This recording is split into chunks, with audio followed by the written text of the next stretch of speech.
taraftarlarımıza son dönemde olduğu gibi ne kadar iyi olduğumuzu göstermek istiyoruz. Şu an yakalamış olduğumuz formla özgüvenimiz gerçekten yerinde. Herkes çok iyi çalışıyor. Bu maçı sabırsızlıkla bekliyorum. Kenan Bey biraz yüksek hesabını sorayım. Derbi için sorular muhtemelen kendisine gelecektir ama benim merak ettiğim Osayi'nin sağ bek pozisyonu. Kendisi de bir bilgisayar oyununda da sağ beke koyduğunu gördük. Pozisyonunu benimsemeye başlamış. Acaba bundan sonraki kariyerinde sürekli sağ bek oynasa, bu nedenle kariyeri çok iyi bir yolda ilerlese, öyle bir oyuncu sağ bek olarak oynamayı kabullenir mi? Yani artık bundan sonra kariyerinde bu şekilde devam edebilir mi? So I'm sure you will have some questions about the derby match, but I would like to ask you a question about your position, because recently you play as a right fullback, and we have seen that you, in a computer game, you also put yourself as a right fullback. So if you be very successful in this position in your career, would you accept to play in this position till the end of your career? I haven't thought too much about it. Obviously, when I first got put in the position, I always want to play, so wherever the coach wants me to play, I'll play. And in the last few games, I feel like I've played well in the position, so I think I still need a lot of improving to do in this position, because this is the first time I've played here, and I'm still learning, and I'm working hard with the coaches and stuff. So in order for your answer to your question, I feel like if I keep progressing in this position and I see myself improving and the team improving, then of course it's a position that I can take more seriously.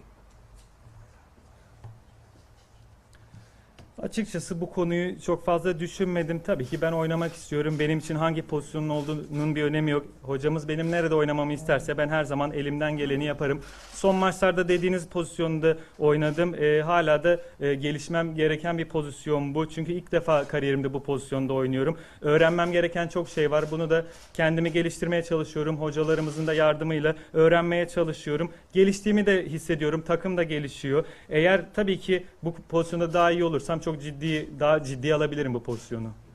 Ahmet Bey. Derbi öncesi iki takımın formunun arasında ciddi bir fark var. Fenerbahçeli maçları kaybetmiyor. Galatasaray'ın da ligdeki konumu bayağı kötü durumda. Ciddi bir favori konumda kağıt üzerinde Fenerbahçe. Bu onları rehavete sokuyor mu? Nasıl atmosfer? So before the derby match, when we look at the forms of both teams, Fenerbahçe haven't lost in the last 7 matches, and Galatasaray's position in the league is not very good, and Fenerbahçe is going well in the recent weeks. So how is the atmosphere in the team? Does it make you feel comfortable about yourself, your position in the league? I think we take each game as it comes. I think the confidence and morale is very high. I think the coach has a big impact towards that. For everyone's knows how important this game is and how important it is for the fans. So throughout the whole camp, I feel like everyone's confident and ready to go. So I think the big thing is for now the fans, to show support throughout the full 90 minutes. Because in the last 2 home games that they've done that, you can see the difference it's had with the players. So that's one thing I hope that the fans can do also. Biz maç bakıyoruz. Aynı şekilde yüksek özgüvenle devam etmek istiyoruz. Hocamızın da gerçekten takım üzerinde büyük bir etkisi var. Herkes, bütün futbolcular bu maçın taraftarlar için önemini biliyor. Herkesin özgüveni gerçekten çok yüksek. Aynı zamanda taraftarları da büyük bir iş düşeceğini düşünüyorum. 90 dakika boyunca bizi desteklemelerini istiyoruz. Son 2 maçta yapmış oldukları gibi. Gerçekten son 2 maçta bizi çok iyi desteklediler ve bunun da nasıl bir fark yarattığını gördük. Taraftarlarımızdan bu maçta da bunu istiyorum. Geçen sezon devre arasında geldiğinde süre olarak, göreli olarak daha az bir süre almıştı. Sezon başında da belki en azından otoriteler baktığı zaman süre konusunda karmaşalar vardı. Yani ilk 11 oyuncusu olacağı hakkında, ama şimdi formayı kaptı, performanslar geçen gün gelişiyor. Neler söylemek ister? So you came here last season in the winter break, and compared to this season, last season you played less. And at the beginning of this season, many authorities had doubts about you being a regular starter, but you really performed very well so far, so you became a regular starter. What would you like to say about your performance? I thought that has to go. I think the coaches that have coached me, Pereira, and obviously coach now, have had a big impact towards that. I also personally believe that I know how good I can be. I trust myself, and I think that's the main thing. I'm confident in myself, so I know what I can bring and what I can do to help the team. So, like I said, it's partly to do with the coaches and stuff, and also to do with me. You know, I'm confident in my ability, so I just know that if I keep working hard and showing in the training ground, then I can keep playing and performing.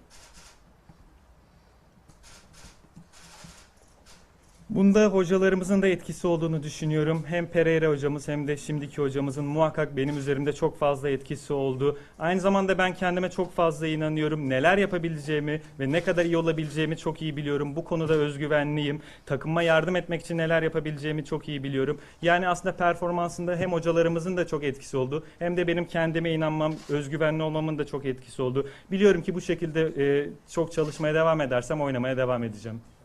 Süleyman Bey. Hem Serie A takımlarının hem de Premier Lig takımlarının kendisini yakından takip ettiğini okuyoruz. Hem iç basında hem de yurt dışı basında. Bu onu olumlu yönde mi etkiliyor, motive ediyor mu, yoksa kariyeri hakkında nasıl planlar ediyor? So both in domestic press, also in foreign press, we see that some Serie A teams and some Premier League teams are following you. And how does it affect your performance? Does it motivate you? I tend to not read or look at things like that. Obviously, I do hear it a few times, but it doesn't affect me at all. I'm experienced enough that, you know, when you do well, you're always going to hear rumors or people interested. So, like I said, it does not affect me one bit. I don't think about it too much. If anything, it gives me confidence to show I can do more. So, yeah, that's what I can say towards that question. Aslında bu tarz haberleri okumamaya çalışıyorum. Tabii ki benim de duyduğum oluyor, kulağıma gelebiliyor ama benim performansımı etkilemiyor açıkçası. Çünkü benim yeteri kadar tecrübem var. Biliyorum ki iyi bir performans sergilediğiniz zaman her zaman bu tarz dedikodular olur. Ama beni tabii ki etkilemiyor. Ben bunları düşünmüyorum. Kendimi her zaman motive tutmaya çalışıyorum. Volkan Bey. Futbol dışı bir soru soracağım. Sosyal medyada paylaştığım fotoğraflarda genellikle çok gülümserken görmüyoruz. Bu özel bir tercih mi? Taraftarlar da merak ediyor. Yani Osayi Samuel acaba bir mutsuzluk mu yaşıyor diye. Bunun özel bir sebebi var mı? So I will ask you a question apart from football, besides football, because when we look at your social media accounts, in most of the photos you don't smile, and fans are worrying about it. They are thinking if you are not happy or if you are unhappy. So is there a special reason, or do you just prefer like that? I feel like they always catch me at the wrong time. I am a very happy player. I feel like everyone in the club has made me feel happy.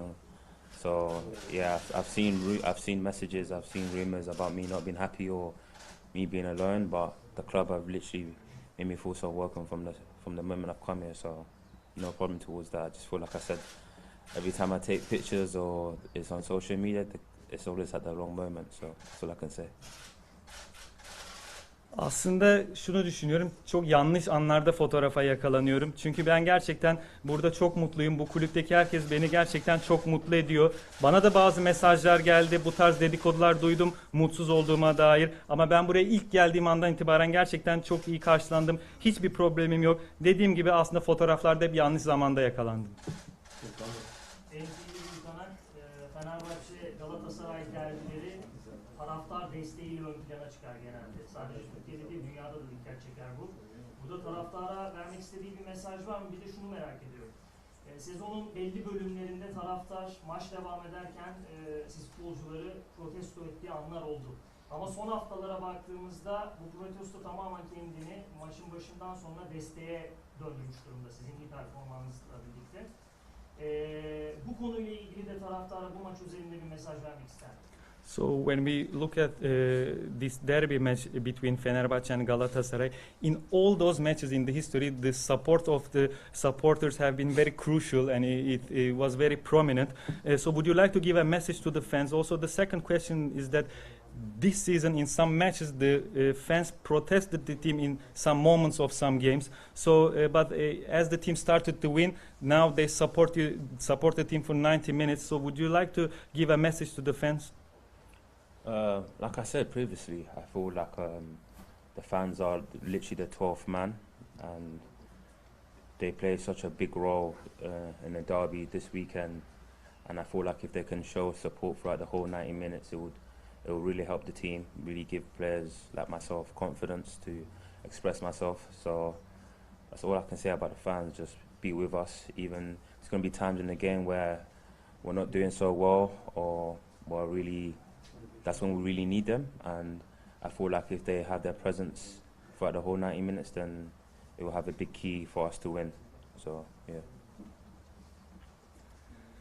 Demin de belirtmiş olduğum gibi taraftarlarımız bizim için 12. oyuncu. Gerçekten bu maçta, bu derbi maçta çok önemli bir rol oynayacaklar. Eğer 90 dakika boyunca bize desteklerini gösterirlerse bu gerçekten bize çok yardım edecek. Oyunculara kendilerini bu maçta gösterebilmek adına özgüven verecektir. O yüzden taraftarlarımızın bizimle olmasını istiyorum. Özellikle maç içerisinde iyi gitmeyen anlar olabilir ki asıl o zamanlarda bizim onların desteğine ihtiyacımız var. Taraftarlarımızın vereceği desteğin bu maçın anahtarı olacağını düşünüyorum. Son soru Kenan Bey. İlk geldiğinde biraz daha sessiz, sakindi. Daha takım içinde biraz uzak noktada da kalıyordu normal olarak ama şimdi hem İstanbul'a hem takıma ne kadar alışabildi? Burada kendisini nasıl hissediyor? So when you first came here, you seemed more quiet, more calm, and a little bit more alone. But I'm sure now you get used to the team, to the city. What would you like to say about your adaptation to the city, to the team, and in general your adaptation? I wouldn't say it was difficult, but you know, there's always that process of when you're moving from one place to another. So, but I think the main thing was that the players and the staff and everyone at the club made me feel so welcomed and it made the adaptation a bit more easier for me. And now, you know, I've been here for over a year, so I feel like I've been here for even longer than that. So, like I said, I'm okay, just working hard and making sure that every game I'm improving and I'm being consistent. And I think that's what the main thing. That's what the manager wants as well, for me to be consistent game by game, and I'm working hard to do that. So yeah. Tabii ki zordu diyemem ama sonuçta bir yerden bir yere taşındığınız zaman bunun bazı zorlukları olabiliyor. Ama burada takım çalışanları ve oyuncular gerçekten beni çok iyi karşıladılar ve adaptasyon sürecimi çok daha kolay geçirmem konusunda bana yardımcı oldular. Şimdi bir yıldan fazla süredir buradayım ama bana daha da uzun bir süreymiş gibi geliyor. Gerçekten mutluyum, çok çalışıyorum. Her maç kendimi geliştiriyorum ve bir istikrar yakaladım. Hocamız da bunu istiyor bizlerden, benden bunu istiyor. Ben de çalışmalarımı en iyi şekilde devam ettiriyorum. Teşekkür ediyoruz. Thank you very arkadaşlar. much.